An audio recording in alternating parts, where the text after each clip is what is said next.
अनेक जणांना पी-एफ खात्यातून पैसा काढायचा आहे, पण त्यांची ई-के-वाय-सी पूर्ण नाही। तर आजच्या या व्हिडिओतून आपण पी-एफ खात्याची के-वाय-सी नेमकं कशी करायची याचीच माहिती जाणून घेणार आहोत।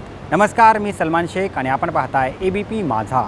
सर्वात आधी तुम्हाला ब्राउझरवरती लॉग इन ई-पी-एफ-ओ असं सर्च करायचं आहे। त्यानंतर तुम्हाला एम्प्लॉई प्रोव्हिडंट फंडची वेबसाईट आली असेल, यावर क्लिक करा। आता तुमच्यासमोर होम पेज ओपन झालं असेल, त्यावर समोर तुम्हाला के-वाय-सी अपडेशन मेंबर यावरती क्लिक करायचं आहे। यानंतर आता तुम्हाला UN नंबर आणि पासवर्ड टाकून कॅप्चा कोड भरायचा आहे। यानंतर साइन इन करून घ्या। साइन इन केल्यानंतर तुमच्या मोबाईल नंबरवरती एक OTP येईल, तो इथे भरा। यानंतर पुन्हा एक पेज आलं असेल, त्यात तुम्हाला तुमची माहिती समोर दिसली असेल।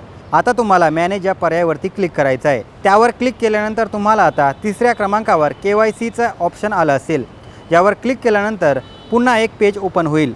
आता इथे तुम्हाला नेमकं के-वाय-सी नेमकं कशाची करायची आहे, जसे की बँक अकाउंट, पॅन कार्ड आणि पासपोर्ट।